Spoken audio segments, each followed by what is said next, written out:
आपने ये नज़ारा देखा होगा, हम सब लोग महाविकास आघाड़ी इंडिया गठबंधन के लोग बहुत ही हंसते हंसते प्रसन्न चेहरे से बाहर आ गए हैं। उसका मतलब आप समझ लीजिए, आज महाराष्ट्र में जो महाविकास आघाड़ी है उसमें शिवसेना, कांग्रेस, नेशनलिस्ट कांग्रेस पार्टी यानी राष्ट्रवादी कांग्रेस पार्टी की एक सीट शेयरिंग के बारे में एक महत्वपूर्ण बैठक दिल्ली में मुकुल वासनिक जी के घर पर हो गई, जहां कांग्रेस की तरफ से आपने देखा होगा कि रमेश चिंथियाल जी है, अशोक गहलोत साहब थे, मोहन प्रकाश जी, अशोक राव चौहान, सलमान खुर्शीद साहब थे, मुकुल वासनिक जी तो चेयरमैन थे, उनके घर में हम बैठे हैं।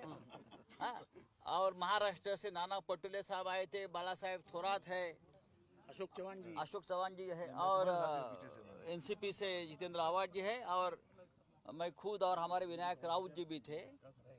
मैं बहुत ही संक्षिप्त में इतना ही कहूँगा कि ये पूरे संघर्ष का जो दौर चल रहा है उसमें हम सब एक साथ हैं, एक साथ रहेंगे, एक साथ चुनाव लड़ेंगे, और महाराष्ट्र एक ऐसा राज्य बनेगा जहां ज़्यादा से ज़्यादा सीटें इंडिया गठबंधन के हम चुनकर लेके आएंगे। हमारे में कोई मतभेद नहीं है सीट शेयरिंग में, सभी सीट पर 1 to 1 बात हो गई है और लगभग हमारी सबकी सहमति उस पर हो गई है।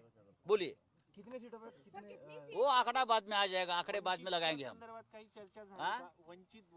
वंचित बहुजन आघाड़ी के बारे में हमारी विस्तार से चर्चा हो गई और ये सभी की ये मान्यता है कि प्रकाश अंबेडकर जी और उनकी वंचित बहुजन आघाड़ी को हम महाविकास आघाड़ी और इंडिया गठबंधन में शामिल कर लेंगे। सर सीट शेयरिंग को लेके कोई मतभेद नहीं है, लेकिन पार्टी में इंडिया अलायंस के कन्वीनर को लेके मतभेद है। देखिए वो आज हमने आज महाराष्ट्र के बारे में बात की है, आप महाराष्ट्र के बारे में पूछिए। वंचित आघाड़ी से बातचीत चल रही है, लेकिन वंचित आघाड़ी इंडिया गठबंधन और महाराष्ट्र विकास आघाड़ी के सदस्य रहेंगे। बात ऐसी है, हम हर सीट पर जीतने की कोशिश करेंगे। आपको ज्यादा सीटें मिल रही हैं संजय राउत साहब। महाविकास आघाड़ी को सभी सीटें मिल रही है, इंडिया गठबंधन को, किसी एक पार्टी को नहीं।